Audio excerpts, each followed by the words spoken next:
اور تو ان کی صفائی کرتے ہوئے اپنی ناک پہ کپڑا رکھ لے تو یہ بھی اوف ہے، کیونکہ جب 2 سال انہوں نے تیرا پخانہ دھویا تھا تو انہوں نے کبھی ناک پہ کپڑا نہیں رکھا تھا۔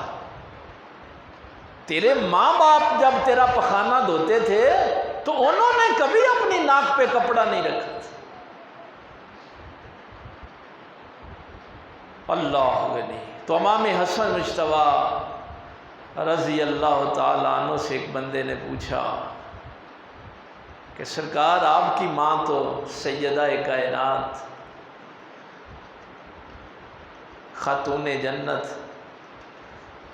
معصومہ ہیں، آپ اپنی ماں کے ساتھ بیٹھ کے کھانا کھایا کرتے تھے؟ امام نے فرمایا نہیں،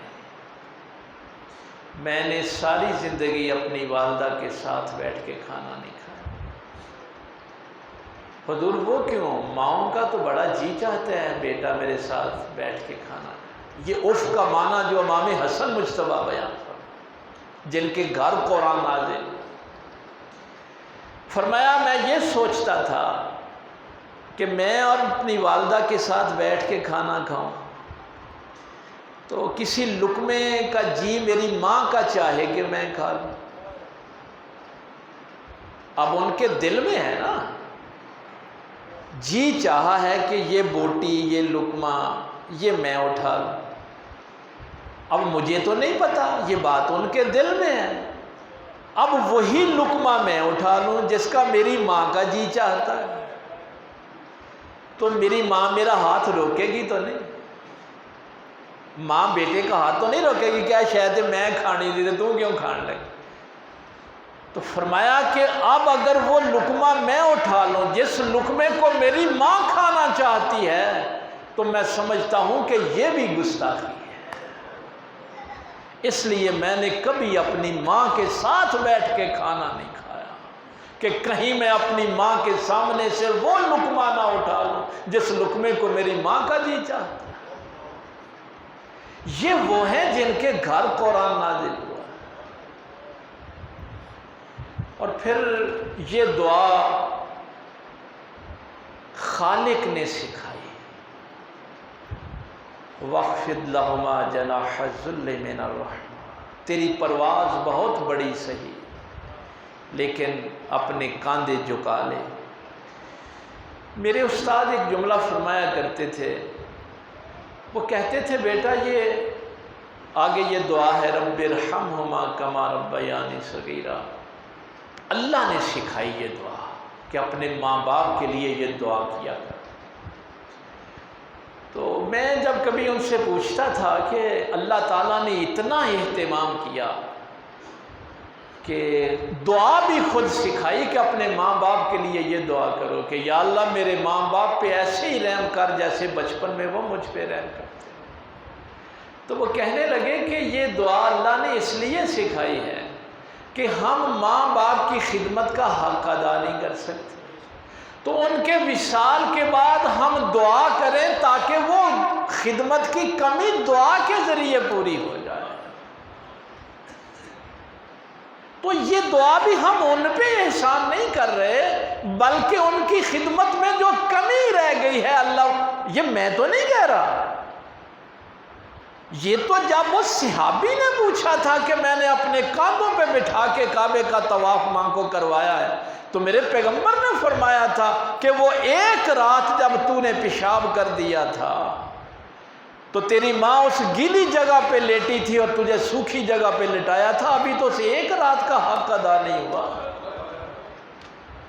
یہ تو نے کیسے کہہ دیا کہ میں نے ماں کا حق ادا کر دیا؟ تو جہاں چونکہ لفظ والدین ہے والدین میں دونوں ہی آتے ہیں، ماں بھی اور باپ۔ اس کے لیے جو میرے پاک پیغمبر صلی اللہ علیہ وسلم نے خصوصی طور پہ میں اپنے ان بچوں کے لیے، بیٹوں کے لیے جو 5 چیزیں بیان فرمائی ہیں یہ ہر بندے کو یاد ہونی چاہیے۔ یہ بڑے دکھ کی بات ہے کہ ہمیں زندگی گزارنے کا جو سلیقہ میرے پاک پیغمبر نے سکھایا کہ جو ہی تمہارے والدین کا وصال ہوتا ہے، ایک تفسیر میں نے ادھر میں پھر آتا ہوں کہ تمہارے اپنے، ایک تفسیر میں نے یہ جملے پڑھے تھے کہ تم کوئی کسی کا نقصان کر دیتے اپنے گھر میں، کسی ہمسائے کا، چاچے بابے کا، قریبی رشتہ دار کا، اور نقصان کر کے بھاگ کر تم اپنی ماں کے پاس آ جاتے، اب وہ تمہارا ہمسایہ، تمہارا رشتہ دار آ کے ماں سے شکایت کرتا ہے کہ تیرے بچے نے میرا یہ نقصان کیا، تو وہ گلے سے لگا کے کہتی نہیں، میرا بچہ تو ایسا نہیں،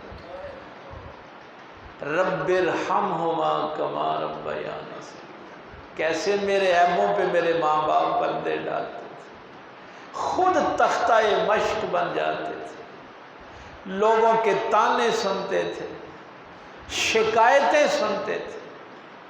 اور جب میں نے سرکار حضرت موسیٰ علیہ السلام کا یہ جملہ پڑھا تھا، جب انہوں نے اللہ سے پوچھا تھا، مولا میری سب سے بڑی ادا جو تجھے پسند آئی، میرا وہ کام جو تیری بارگاہ میں سب سے زیادہ تجھے پسند آیا، مجھے وہ بتا۔ بڑے لاڈلے نبی اللہ کے۔ تو اللہ نے فرمایا کہ موسیٰ، ایک دن تیری ماں نے تجھے تھپڑ مارا تھا اور تو پلٹ کے دوڑ کے پھر اپنی ماں سے چمٹ گیا تھا، مجھے تیری وہ ادا بڑی پسند ہے۔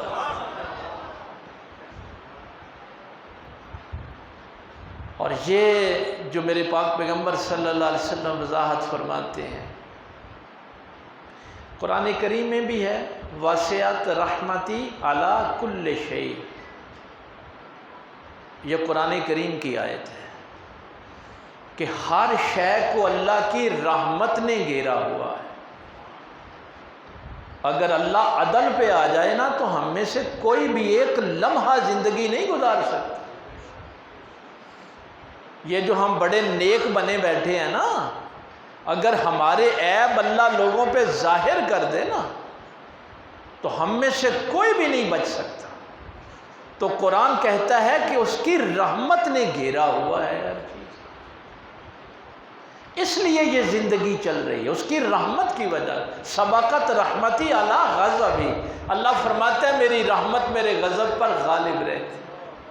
اور کئی دفعہ تو ایسا ہوتا ہے کہ ہمارے برے اعمال کی وجہ سے آسمانوں سے عذاب آ رہا ہوتا ہے، نازل ہو رہا ہوتا ہے، اور اس معاشرے میں ایک بچہ کھڑے ہو کے کہتا ہے بسم اللہ الرحمن الرحیم، تو اللہ فرشتوں سے کہتا ہے عذاب واپس لے آؤ، یہ بڑے نہیں مانتے، یہ بچہ تو مجھے رحمان و رحیم کہہ رہا ہے۔ تو یہ نظام جو چل رہا ہے اس کی رحمت کی وجہ سے چل رہا ہے۔ تو میرے آقا جب اس کی وضاحت فرمائیں کہ یہ جو لفظ رحمان ہے نا، رحیم وہ اس دنیا میں نہیں ہے، رحیم آخرت کے لیے ہے، کیونکہ رحیم رحمت خاصہ ہے، وہاں مجرموں کو سزا بھی ملنی ہے اور نیکوں کو اجر بھی ملنا ہے۔ اس دنیا میں وہ رحمان ہے۔ کوئی نماز نہیں بھی پڑھتا تو نہ پڑھے، روٹی تو کھائے نا، اس ہوا میں سانس تو لے، نعمتیں استعمال کرے۔ کلمہ نہیں پڑھتا تو نہ پڑھے، اللہ کی نعمتیں استعمال کرے۔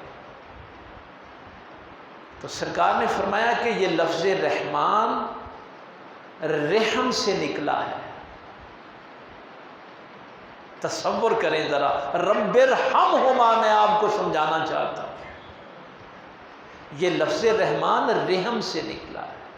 رحم ماں کے پیٹ میں وہ جگہ ہے جہاں بچے کی پرورش ہوتی ہے، تو رحمان کا مادہ رحم ہے۔ اور سرکار فرماتے ہیں کہ تم میں سے جو چاہتا ہے کہ وہ رحمان کے قریب ہو جائے، اس کو چاہیے وہ رحم کے رشتے کے قریب ہو جائے۔ رحم کا رشتہ ہی تجھے رحمان کے قریب کرے گا۔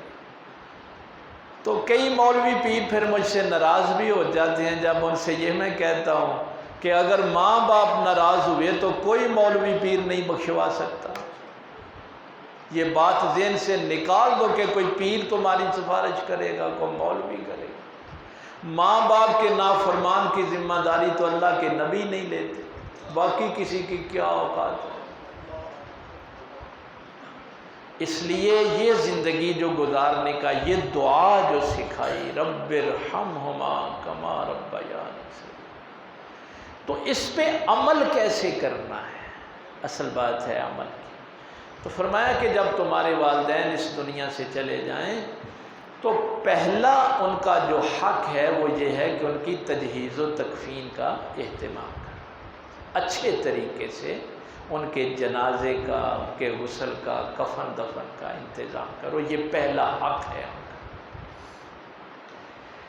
دوسرا حق نبی پاک صلی اللہ علیہ وسلم نے فرمایا کہ ان پہ استغفار کیا کرو، بخشش کی دعا مانگا کرو۔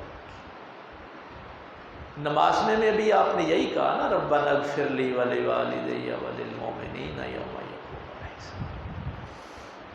ایک یہاں پہ میں جملہ یہ بھی کہا کرتا ہوں، میں بھی آیا ہوں، آپ بھی سارے آئے ہیں، لیکن جو دعا اولاد ماں باپ کے لیے کر سکتی ہے وہ کوئی دوسرا نہیں کر سکتا۔ یہ جو ہے نا رب ارحمہما کما ربیانی صغیرا، اللہ نے فرمایا کہ ایسے ہی نہیں کہ قبر پہ گئے رب اجعلنی مقیم الصلاۃ، یا اللہ بخش، نہ نہ نہ، پہلے ان کی قبر پہ کھڑا ہو اور ان کے بچپن کے جو احسان ہیں وہ احسان یاد کر۔ اس نے اپنی چھاتی سے دودھ نہیں، اپنا خون تجھے پلایا ہے، تیرا پخانہ دھویا ہے، تجھے انگلی پکڑ کے چلنا سکھایا ہے، تیرے عیبوں پہ پردے ڈالے ہیں۔ جب ان احسانوں کو یاد کرے، تیری آنکھوں سے آنسوؤں کی جڑی لگ جائے، اب کیا یا اللہ جیسے انہوں نے احسان کیا تو بھی ان پہ احسان کر۔ یہ سلیقہ سکھایا ہے استغفار کا۔ یہ کیا دعا ہوئی؟ دھیان ادھر ہے، ربنا اغفر لی ولوالدی، یہ دعا نہیں ہے۔ پہلے ان کے احسانات کا بوجھ، میں اس دن بھی اب محفل پہ آئے تھے تو حضرت سلیمان علیہ السلام کی دعا کا میں نے ادھر ذکر علی اکبر کے ساتھ کیا تھا کہ مفسرین بڑے حیران ہیں کہ جب سلیمان علیہ السلام کہتے ہیں رب اوزعنی ان اشکر نعمتک التی انعمت علی وعلی والدی، یا اللہ ان نعمتوں کا بھی شکر ادا کرتا ہوں جو تو نے مجھے دی، اور ان نعمتوں کا بھی شکر ادا کرتا ہوں جو تو نے میرے والدین کو دی۔ یہ قرآن ہے۔ تو جو نعمتیں مجھے ملی ان کا تو شکریہ ادا کیا، جو ماں باپ کو ملی ان کا شکریہ کیوں ادا کیا؟ اللہ کے نبی نے ان نعمتوں کے شکر کی بات کیوں کی؟ تو یہاں جو مفسرین نے بات لکھی ہے کہ جو نعمتیں میرے ماں باپ کے پاس تھیں وہ استعمال تو میں نے ہی کی، جو میرے باپ نے اپنے بازوؤں سے کمائی کی وہ استعمال تو میں نے کی۔ باپ دھوپ میں جلتا رہا تو وہ نعمت تو استعمال میں نے کی۔ یہ ہے کما ربیانی صغیرا۔ قرآن کو سمجھنے کی کوشش کرو۔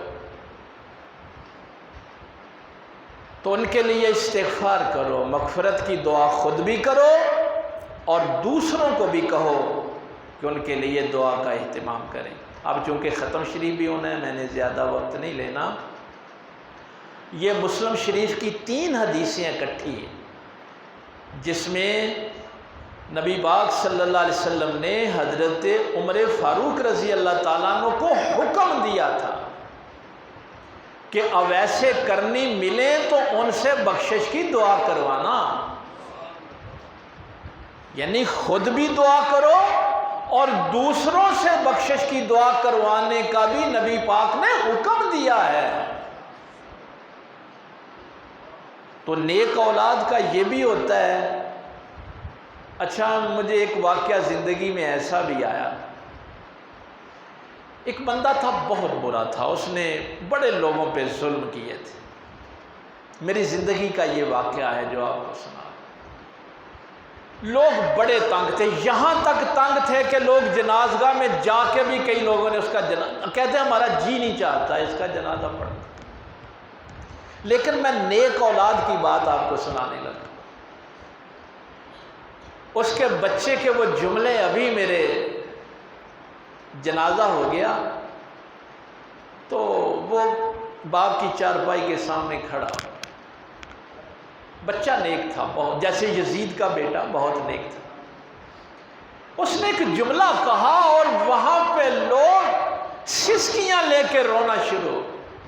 اس نے کہا میرا باپ بہت برا تھا، اس نے تم کو بڑے دکھ دیے، بڑے نقصان پہنچائے۔ میں یہ بھی سمجھتا ہوں کہ میرا باپ اس قابل نہیں ہے کہ اس کو معاف کر دیا جائے، لیکن چونکہ میں بیٹا ہوں، اگر تم سے ہو سکے تو میری خاطر میرے باپ کو معاف کر۔ اور یار اولادیں تو ایسی بھی ہوتی ہیں۔ وہ لوگ جو جنازہ نہیں پڑھ رہے تھے وہ کہہ رہے تھے یا اللہ ہم نے اسے معاف کر دیا، تو بھی اسے معاف کر۔ تو اولاد نیک بڑی کمال کی شے ہوتی۔ جب کبھی مجھے وہ واقعہ یاد آتا ہے میں اس بیٹے کو بڑی دعائیں دیتا۔ اس نے کہا میرے باپ کے عمل ایسے ہیں کہ وہ معافی کے قابل نہیں ہیں، لیکن اگر ہو سکے تو میرے باپ کو معاف کر۔ کما ربیانی صغیرا، استغفار خود بھی کرو اور دوسروں سے بھی ایسے محافل کر کے استغفار کی دعا کرواؤ ان کے لیے۔ تیسری بات فرمائی کہ جو انہوں نے وعدے کیے ہیں وہ وعدے تم پورے کرو۔ اور چوتھی بات، باپ کے دوستوں سے اور ماں کی سہیلیوں سے محبت کرو۔ باپ کے دوستوں سے محبت کرو، ماں کی سہیلیوں سے محبت کرو۔ اور پانچویں اور آخری بات بہت اہم ہے کہ جو رشتے رحم کی وجہ سے تھے، ماں کی وجہ سے تھے، ان رشتوں کا احترام کرو۔ اگر تم فوتیدگی کے بعد اپنے ماں باپ کی خدمت کرنا چاہتے تو یہ 5 کام نبی پاک صلی اللہ علیہ وسلم نے بتائے ہیں کہ اس ذریعے سے ان کی وفات کے بعد بھی تم ان کی خدمت کر سکتے ہو۔ وقت کافی ہو گیا، اللہ تعالیٰ عمل کی توفیق دے۔ وآخر دعوانا ختم شروع۔